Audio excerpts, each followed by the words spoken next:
Hello and welcome to the BurnCast. I'm Brady Byrne. And I'm Kim Cass. Today we're looking at a book called Fightcard, Three-Punch Combo by author Paul Bishop.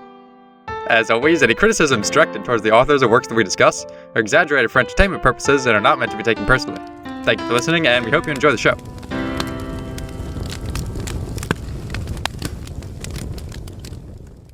Let's talk about Fightcard, Three-Punch Combo. Yes, let's talk about Fightcard, Three-Punch Combo, and let's talk about Paul Bishop, or as he likes to be known, Bish. Yeah. As we have seen from his ABC TV show, Take the Money and Run, he does like to be called Bish, apparently. Yeah, and since we're familiar with Mr. Bishop, we also feel comfortable calling him Bish. Yeah, I feel like we're at that level now. I know him at a personal level, seeing as I've read 2 of his books now, that I feel like I can call him Bish. Yeah. And, you know, good old Bish, he's a funny one of our authors, and I do like to call him our authors because I don't know who else they're writing for at this point, you know. Just us at this point, yeah. Yeah.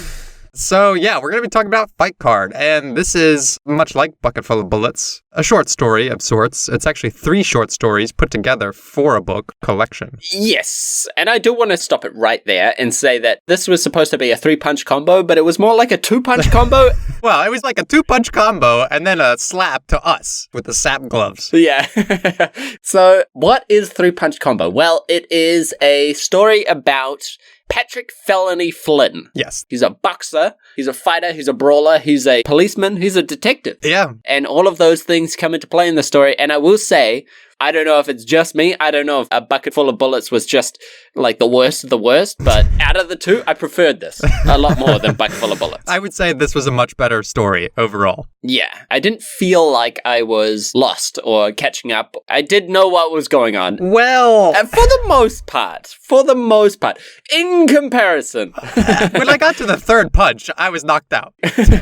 Yeah, I gotta say, the 3rd story, I was like, what the fuck is even the point of this? Just to make the story 3 stories? Because I just felt like the last story was just pointless. It was a waste of time because the first 2 parts, the first 2 punches in the 3-punch combo are about Patrick Felony Flynn, and the 3rd punch is about some other guy. Yeah, about the fucking reporter and the Chicago Punch or whatever. Yeah, and the book is filled out by, like, the first short story is maybe the first 60%, the second short story is like 60 to 90, and then the last one is 90 to 100. So it's really like just a couple pages, and it just feels kind of pointless. Yeah, and I did feel a little bit lied to. Yeah, me too. I mean, if you're selling this book as a 3-punch combo, literally that's what it's called. It's supposed to be 3 stories, hard-hitting boxing shit. And, you know, as I got through the first one, I was like, oh, we're at 60% already. Yeah. You know, and that's all right. You know, one story can be longer than the other 2. Yeah. But then the next one went on for quite a bit. And then I was like, well, it's really just 2 stories. Which don't have a conclusion. Yes. And I should have suspected it from Paul Bishop because his last story... Well, we should know it by now, yeah. Yeah, his last story also didn't really end in the way you would want it to. But we have this 2-punch combo, and I also felt a little bit tricked in the way that I thought what I was going to get is 3 different stories about boxing. Yeah. But what we really got is Patrick Felony Flynn's story, an unconcluded story, Yeah. through the first 2 punches, and then a separate other piece. So it was really just one story, unfinished, and then... Some weird side thing. Yeah. Which, again, I don't understand it. Paul Bishop knows how to make entertaining characters. He's got funny prose. Yeah. All the characters have hilarious names like Lester, Killer, Carter, and a guy named Tombstone, and all this stuff. And he knows how to add that flavor to it, but he just, like, drops the ball completely on making an actual story. Because you could have just made the story of Patrick Felony Flynn into a book. Yeah. Why make it 2 short stories that don't have an ending and then this 3rd side thing? That makes no sense. Yeah, it really doesn't. And it feels a little bit of like, you know, and now I'm speculating and I don't want to do too much speculating, but it doesn't seem so much of a well thought out craft. More, again, this thing that we were talking about last time with Paul Bishop's story, where he starts off with an idea and like goes into it because he wants these punchy scenes. Yeah. No pun intended. But doesn't really have the story to back it up, you know? Yeah. Just like in Bucket Full of Bullets, he had this idea of the detective mowing down people with the submachine guns, but he didn't really have the story to back it up, and he didn't want to write that story. No. And I kind of felt the same way in this. He had this idea for a 3-punch combo and a Patrick Felony Flynn, and that's all great. But he didn't actually want to do that. He wanted to just basically write a couple fight scenes. With a bit of context. Now, I will say this one has more of a story and more of a character than Bucket Full of Bullets did. Oh, yeah. And in that regard, it was way more readable. Oh, yes. The fight scenes had meaning. Yeah. They weren't just like pointless. And it wasn't so much of a sandwich story where it's like one fight at the beginning and one fight at the end, and that's it. Yeah, there is actual build up to the fights. There is story context to back up their intensity. And everything does feel meaningful and in its place until it gets to the end and it just cuts the fuck off with no warning. Yeah. Now, there is a lot of books in the Fightcard series, and they all seem to be about different things if you go on Paul Bishop's page. But we bought Fightcard 3-Punch Combo, which says it's about Felony Flynn. And that is a product. And that product is not finished. No. If the story to Felony Flynn is concluded elsewhere, he should have included it in this because that's your item. That's the thing you're selling. Yeah. And that's an important thing to note. I do feel like it's cheating if you don't give an ending to a story that you're selling. You're providing a product for sale, and that product has a few things that are promised within it, right? Yeah. And, you know, when you're promising a story, the person goes into it with an idea that they're going to start somewhere, they're going to go through something, and they're going to end somewhere. Yeah. And if you don't deliver on that product or those aspects of the product, then you're kind of cheating the person out of what they expected. And that's kind of how I feel at the end of this. I feel like I got the beginning, but I didn't get the fulfillment. I didn't get the story out that I wanted. Yeah, and it's even more annoying this time because A Bucket Full of Bullets had no story to begin with, really. So when it kind of cut off, it was like, well, I wasn't expecting anything by that point. Yeah. But this actually has a character. He has a story. He goes through a progression in the way he thinks, the way he fights. Yeah. His ranking up on the detective ladder. Like, there's a lot of stuff here that could have been carried into a nice, satisfying conclusion, and it's just like, no. And it's so funny because I felt like it was heading in that direction. I was like, oh, I know what's going to happen in the third punch. You know, I know what's going to happen. He's going to go for that title. He's going to get that championship bout, and he's going to win. Yeah. No. Nope. Fuck that shit. Fuck Felony Flynn. Let's talk about some random-ass reporter for the Chicago Punch. And Father Tim. Yeah, and Father Tim, because that needed fleshing out. For like 10 pages. Maybe it's just something where, like, you're sitting down, you're writing, and then you're like, I just want to fucking end this. I can't write the third punch. Let's just go off and do some reporter shit, and then I'll just say that's the third punch. Yeah, it's lazy. It's lazy. And it's so disappointing because the first punch is good. The first punch is the best of the three. Yeah, I was reading it, and I was like, damn, this is actually pretty good. Yeah. I mean, it's Paul Bishop, like. It's Paul Bishop, but it's definitely not as bad as Bucket Full of Bullets, and it seems like more thought out and more planned and more thoughtful to the reader. It doesn't have massive exposition. And he actually uses his detective knowledge and possibly his insider boxing knowledge to flesh out that world a bit more, which was sorely lacking in Buckets. Yeah. I felt like when I was reading, especially about boxing, which I know nothing about, it did feel a little bit informative. Yeah. It didn't feel like it was a plain thing. It was like using terminology, using tactics, using all these things that I didn't know about, and it didn't have to over-explain. It didn't have to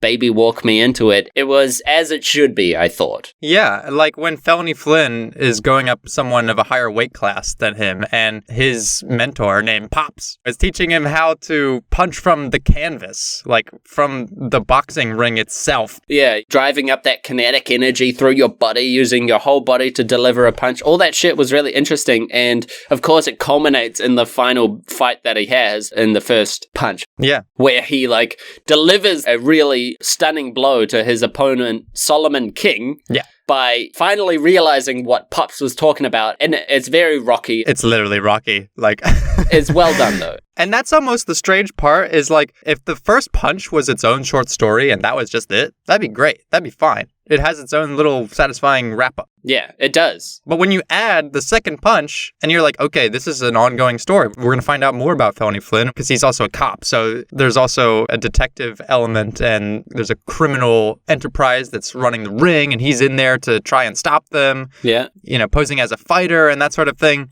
And if you're going to say to me with the second story, we're going to start building this out and then just cut it, then I'm like, all right, well, you've undone the satisfaction that the first story had. Yeah. I would have been happy paying the amount that I did, which was what, $3, $1 or something like that, for that first story and just not having anything else. Yeah. Just give me that, because honestly, that was good and that was fine. And if it had just been that, I would be sitting here going like, wow, Paul Bishop, You've redeemed yourself. like, wow, what a good little story you wrote. And it was short and it was concise. Yeah, now give us the conclusion to Bucket Full of Bullets, please.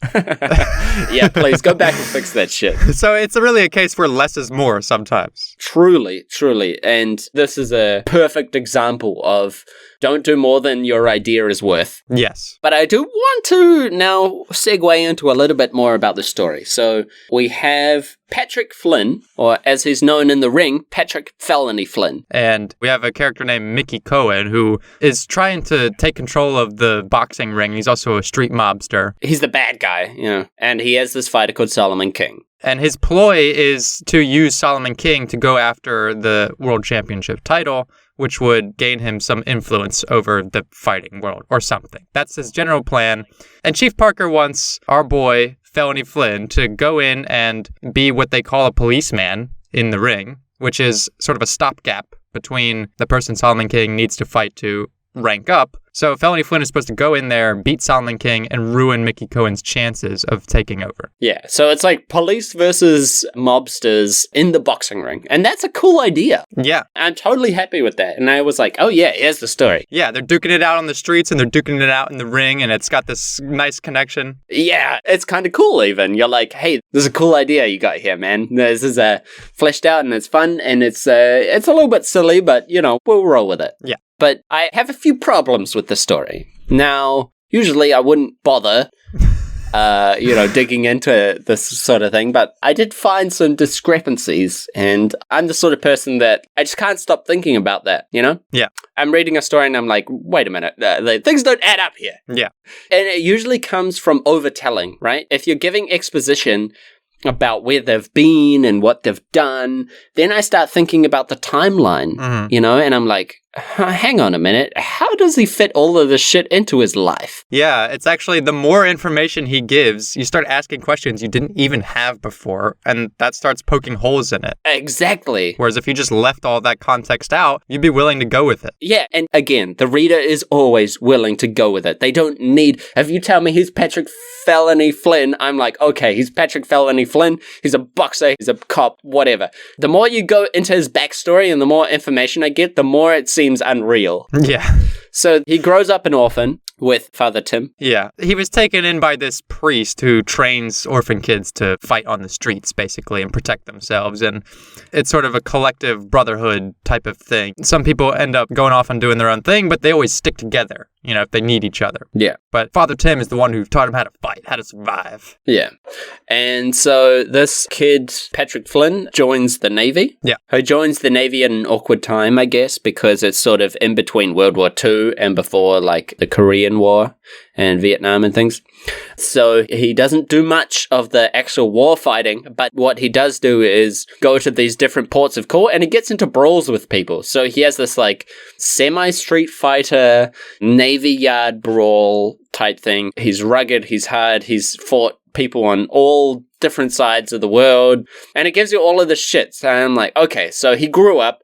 He joined the Navy. He's in his 20s when he's doing this shit. And it does give some dates and things like that. So he leaves the army before the Korean War, which is like 1950s. And then he's a beat cop in Los Angeles. So he's patrolling, he's doing all that. He's with the LAPD, just like the real life Paul Bishop was. Yes, and it is always a good reminder to say that Paul Bishop, he is a veteran of the LAPD. He was a detective, I believe, and he does go and speak about actual detective practices, which is why we found the first book of his kind of disappointing, because he didn't use any of that knowledge in the book. It's just a guy shooting his fucking gun. Yeah, like Dominic Long was like the worst detective, and he was also an asshole. Yeah.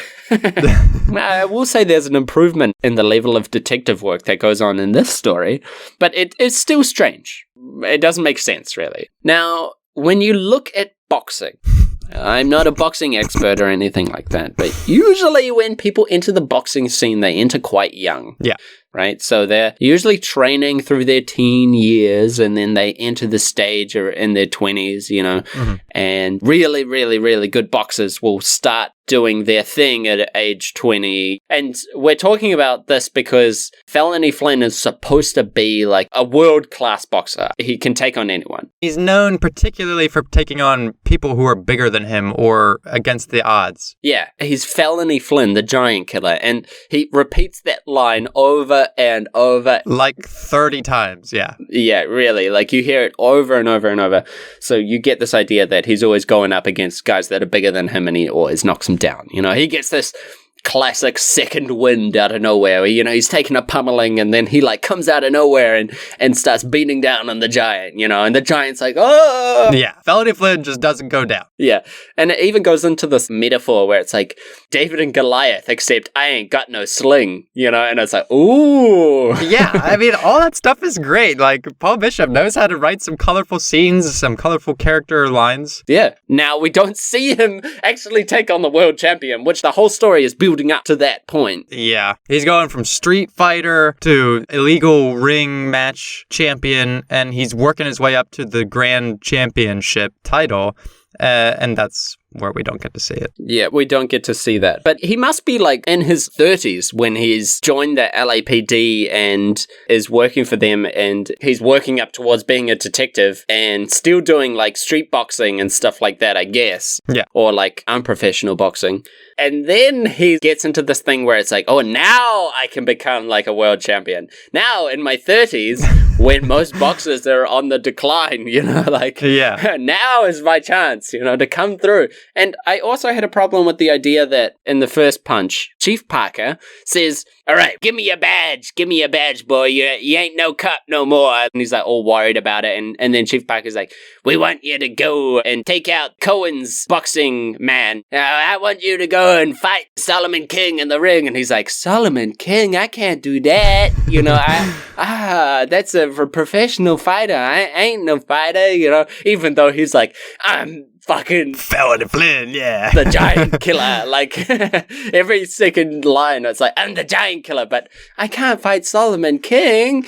So you have this interaction in the police chief's room, and he hands him a new badge that's like detective. And then I was like, okay, so that makes sense up to that point where it's like, I will give you the rank of detective if you knock out Solomon King in the ring, and I will get you a professional boxing license. Yeah. He will use his connections to make him a professional boxer. And I'm like, okay.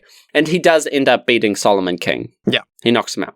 So this is where I had a big problem with the second punch. So we get to round 2, and basically he's in the professional boxing league now. Yeah. And he can work his way up. And that's kind of a part of the second punch, is like that he's in it now. He's a professional boxer. And then I'm like, why would you continue to be a detective? Like, yeah, you're a professional fucking boxer in the 1950s. I mean, this is a multi-million-dollar, like the only chance that you have to make it as anyone. I mean, detectives back then, they're not earning a huge amount of money. Yeah. Like, compared to a fucking world champion boxer, like, why would you do both? It's a bit ridiculous, yeah. But that's the thing, is he had that cool idea of tying the criminal underworld to the boxing world. But then once you get a character ranked up through this, yeah, it no longer makes sense for him to still have those ties to the detective side. Yeah. It's like the story for the first punch was so well thought out. Yeah. But adding things onto it was like nonsensical. Yeah. Like, why would he bother doing the shit if you have a professional boxing career? And the first punch is really well thought out, you know? There's a lot of stuff that goes on between him getting his detective badge and learning he has to go up against Solomon King. There's a lot of training scenes, and there's also a way that they're investigating him involving like a counterfeit operation that Mickey Cohen is supposedly running. Yeah. And our boy Felony Flynn's partner, now that he's a detective, named Tombstone. Tombstone! Yeah. And his name is Tombstone because he's got big teeth. His front 2 teeth look like tombstones, so his name's Tombstone. It's a little bit strange, but... a very liberal use of the N-word in this book. I guess that's just Paul Bishop's style. I found it really strange. I don't know if it was just me or... I guess it's fitting with the style of the age he's writing about. So I'm not really going to criticize him for that. No, it wasn't offensive. No. But it was a little bit odd at times. I thought more about the hobos later on. That was a little bit stranger. Like, I don't know why they're all calling them bows and things. Like, I don't know. Was that terminology back in the day to call everyone a bow? As we learned from Bucketful of Bullets, Publishing uses a lot of terminology that just is a bit nonsensical. But there's a lot of character development between Felony Flynn and his new partner Tombstone. You know, can they trust each other? They're arresting these small town counterfeiters trying to work their way up to who's printing it. And he gets out the sap gloves. Yeah, I'd never seen that before, a sap glove. And I actually didn't do any background research to check if it's actually a thing that the police used, but a sap glove is just some sort of glove that has like sand in specific parts of it, so when you like hit someone, it's like has more weight behind it, you know. It's savage. Yeah. And there's a really nice wrap up at the end of the first punch in which Pop's daughter or his niece or something like sits by the ringside when Felony Flynn is fighting, and she's like dousing him and giving him his towel and stuff, and she's like a young teenage girl. And she gets kidnapped by Cohen's boys. Yeah. And they're saying, hey, we're going to kill her if Felony Flynn doesn't go down in the fight. Yeah. So when he gets into the fight with Solomon King, he's thinking, you know, shit, I gotta go down to save this girl. And a nice aspect of this is that Solomon King isn't in on that plan. Yeah. He sort of recognizes that Felony Flynn has been put in this situation when Felony Flynn isn't like actually fighting so much, you know, he's kind of being wary. Because Flynn is waiting for Tombstone and his boys to see if they can get the young girl back. And so, whereas throughout the story, Flynn is like, he's getting all raged up at Solomon King and he really hates him and this sort of thing, when they're actually in the fight, and he realizes that King has nothing to do with this seedy operation, really, he gains this respect for him, and they gain a mutual respect for each other. Yeah, and they do exchange a couple of words during the fight, like when they clinch. Yeah. You know, they clinch together and they're like, your boy took my girl, you know, and then he's like, I didn't know nothing about that. So it's a little bit like they gain a little bit of respect as they're fighting. Yeah, and then once the girl is saved, you know, they see by the ringside that Tombstone has saved her. Felony Flynn and Solomon King look at each other and they're like, all right, now the fight begins. And then they punch each other. Yeah, and I do want to say, like, usually in the books we look at, they don't have this. And I'm so wary of it now because there was a scene in the book prior to the big fight in the first punch where Tina, the little girl, the ringside assistant for Felony Flynn, they have like a locker room chin wag where they're saying like, oh, you can do it, Flynn. You're the best fighter I've ever seen. You're the giant killer. Yeah. And he's like, oh, good on you, you know, like ruffle your hair and send you on your way sort of thing. Yeah, it's sweet. And I was like, is this going to come back in some way? Because usually in the books we look at, something like this would just be pointless. It would just be a random interaction with an idiot character. Yeah, or the main character would say something creepy about the girl. Yeah. And that's what we come to expect now. And so I was very suspicious. But no, it had purpose. Yeah, it came back. Paul Bishop is beyond that level in his writing where he's like, oh no, I have to have a scene where it shows the kind relationship. That Flynn actually cares about this girl? Yeah, so that when she does get kidnapped by Cohen, that it does have a little bit more impact for the reader. Yeah. And I was like, wow, Paul Bishop, you know, Bish. Yeah, Bish. Yeah.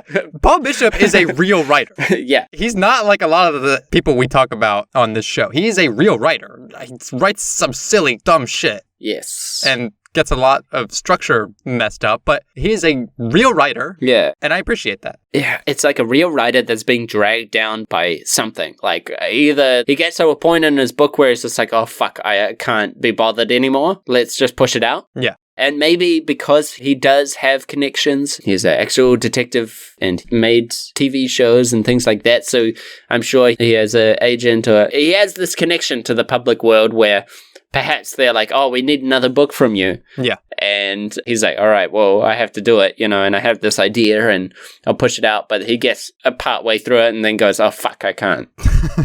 Yeah, we don't know. Perhaps one day we'll get a chance to ask him. Yeah, we're speculating. And maybe there's some sort of aspect like that. We're not saying it's true, but it does seem like that in the story because you have this great beginning and then the rest of it just seems piled on crap. Yeah. Now, I will say, while I did enjoy the first punch very much, and I have a lot of good things to say about it, there is one thing that is absolutely fucking stupid, which almost makes me hate it just by itself.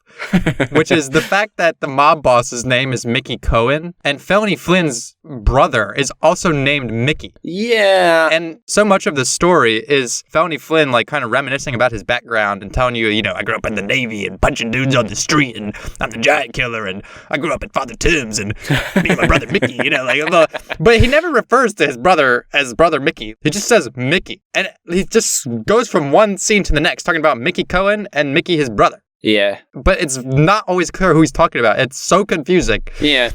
I just don't understand it.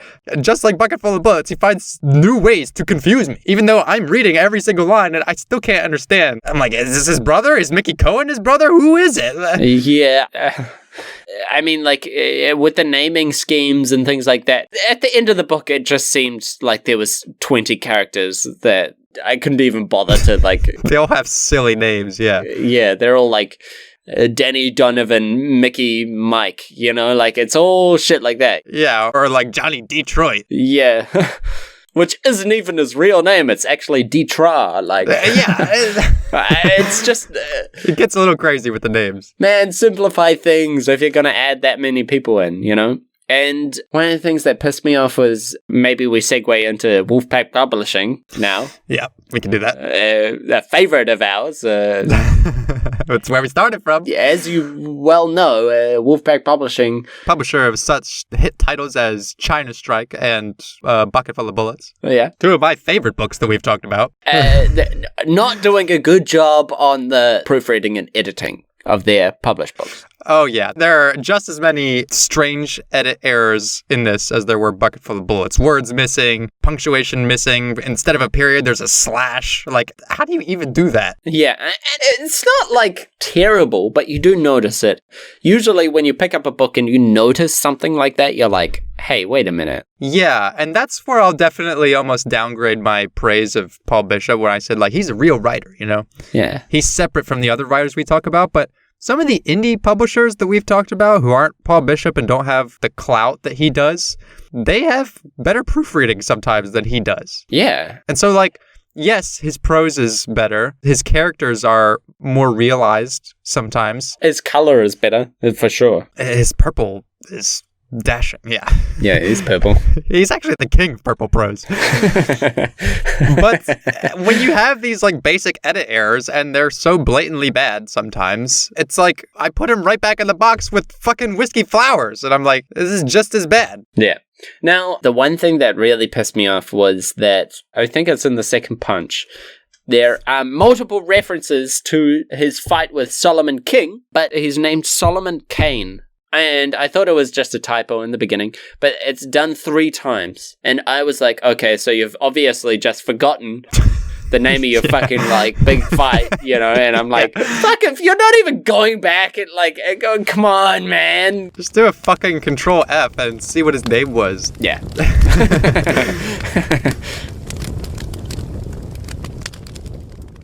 But so let's talk about the second punch. It's a nightmare. It's actually a fucking nightmare, yeah. It's such a derailment. It's like watching a manuscript go down the toilet. Like the first punch is like a realistic, Rocky-inspired boxing detective story. It's so good. Yeah, it's really good. Like, it's so good in comparison.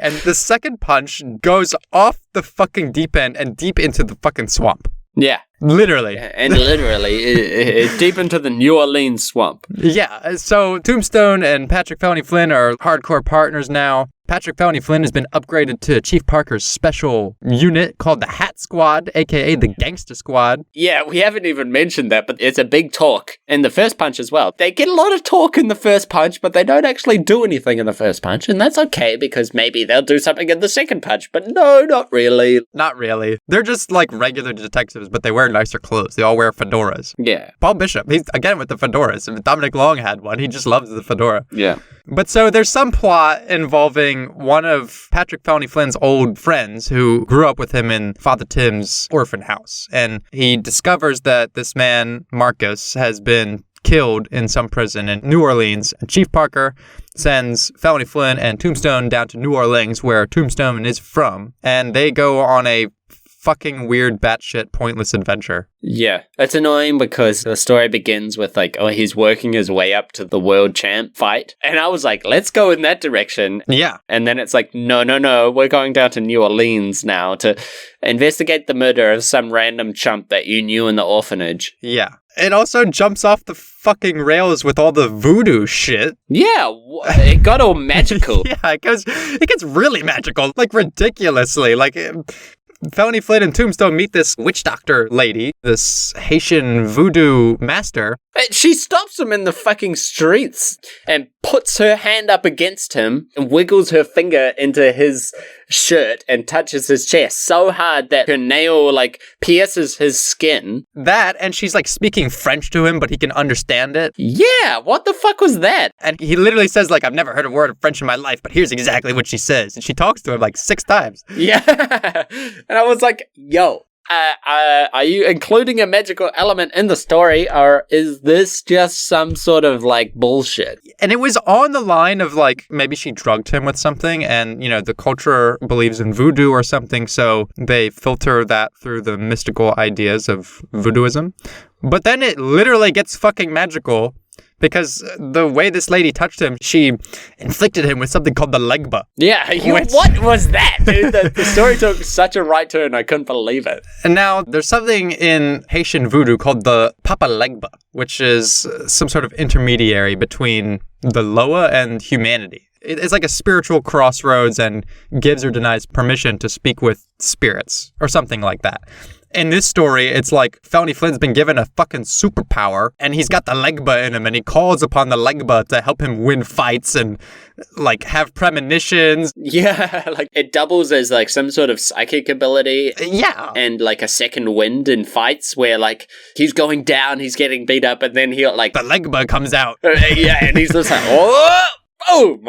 And so this witch doctor tells him, like, you've got the Ligba in you, boy, and you got to fight the Kalfu. Yeah. And the guy who's got the Kalfu is Warden Trask, and he's the warden of the prison where your friend died. It's like, what is going on here? You know, what is this? Like, this is now like a magical fantasy story, not a story about detectives or punching or any of that shit. It's about the fucking Ligba. Yeah, and I was like, if this fucking book ends with a fist fight between the Warden Trask and Felony Flynn, I don't want to read the third punch. Yeah, and surprise, it does. It does, and then I didn't want to read the third punch, and then I turned the page to the third punch, and it was about some fucking random reporter, and I was like, okay, whatever. Luckily, it's only like 10 pages, so... Yeah, 10 pages, yeah.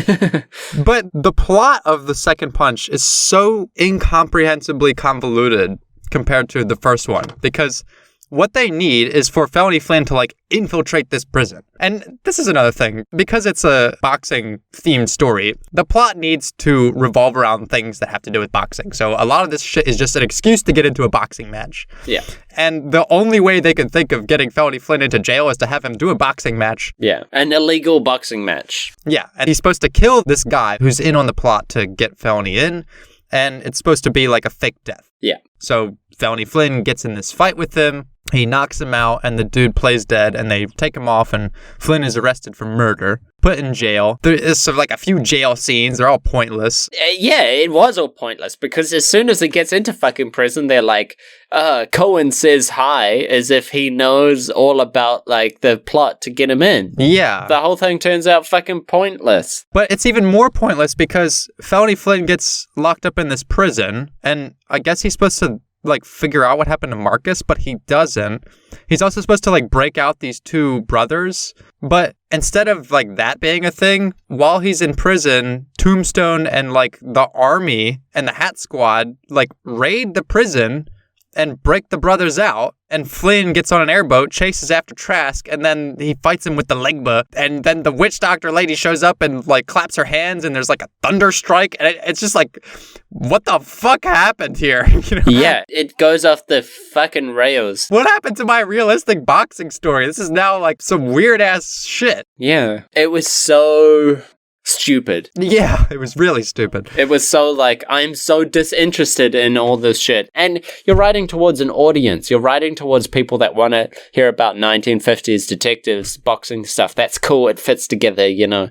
And then you take me down to for swamp magic fights? Like, yeah. question mark? Like, why? Yeah, but that's why it doesn't make any sense, because why not just send the army in the first place with Tombstone? Yeah. Why did Felony Flynn need to be arrested? Why did he need to be in jail? He doesn't do anything there. Yeah, no, he doesn't. He doesn't find out what happened to Marcus. The brothers are broken out by the army.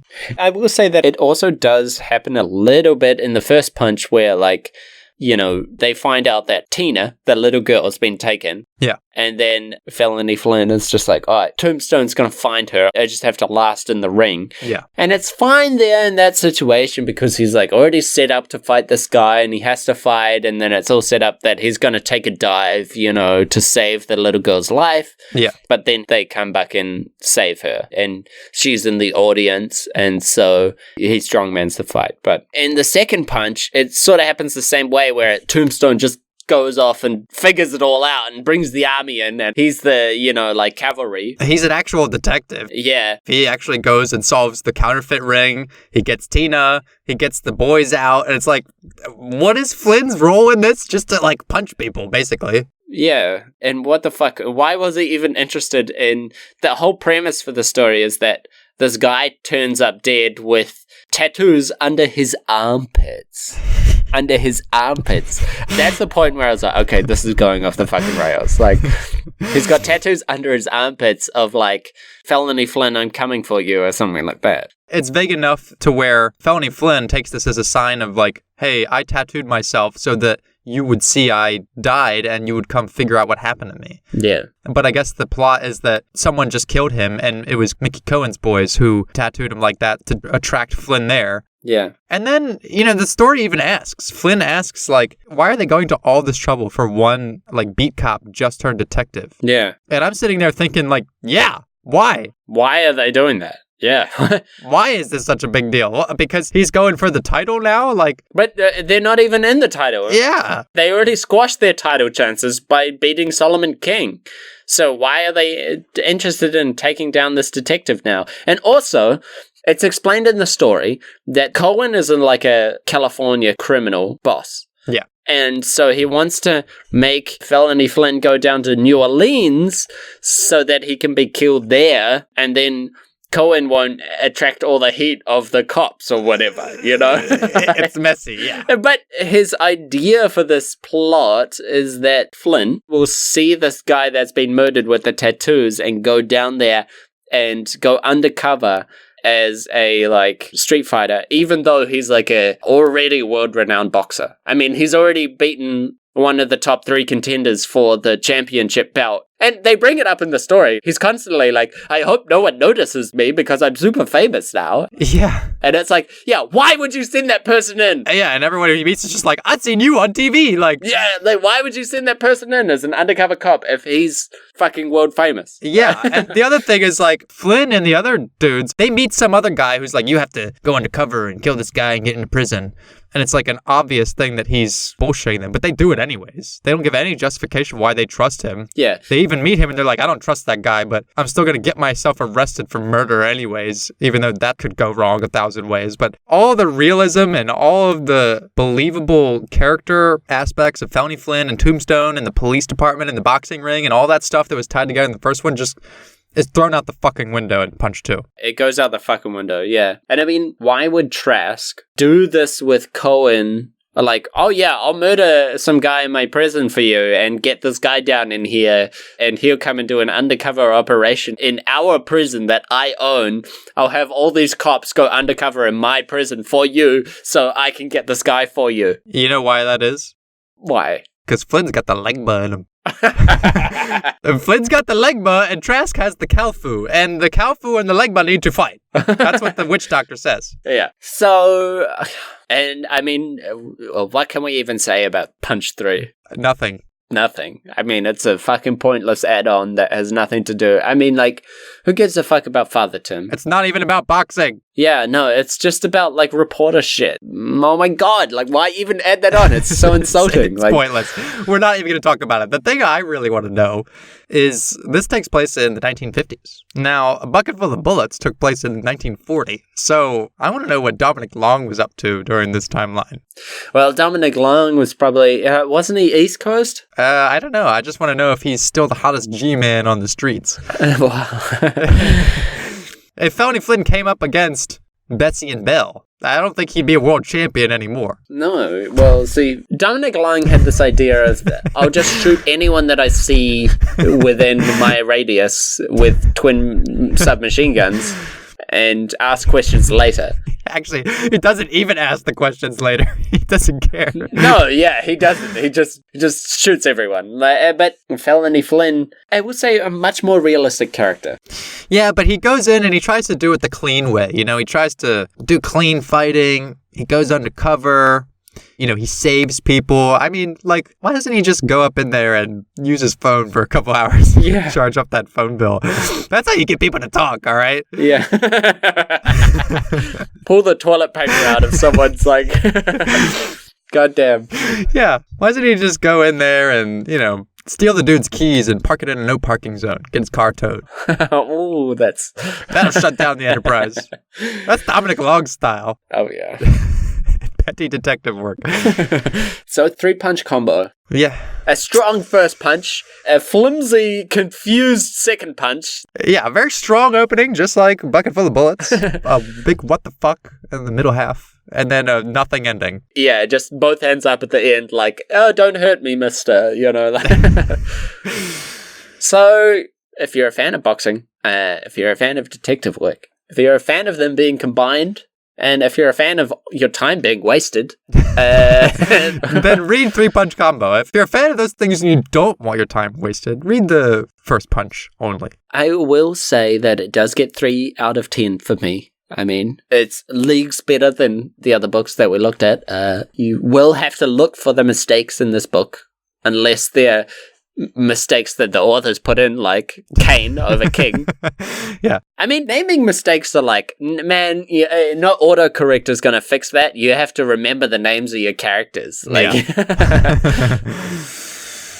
So that was 3-punch combo, but what is on our fight card next time, Kim? The next book that we are going to be looking at is by Ian Wisby, and it's called The Republic of Oz Rogue.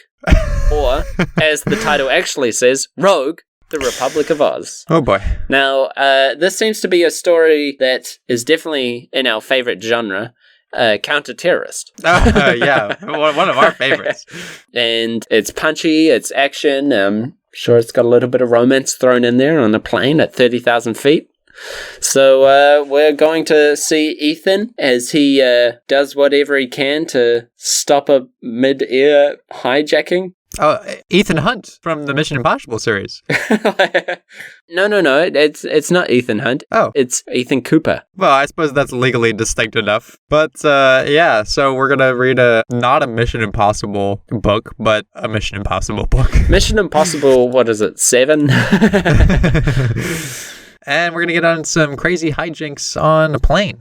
So look forward to that. Hopefully it's a good discussion. We may have a little tension because I've actually got the Ligba in me, and Kim has the Kalfu. I've got the Kalfu, yeah. Yeah, so he's going to get a thunderclap and thrown into the swamp and eaten by snakes. Yeah. Thank you everyone for listening and supporting the show. And please, if you can, support us on Patreon, and doubly so, share our podcast with your friends.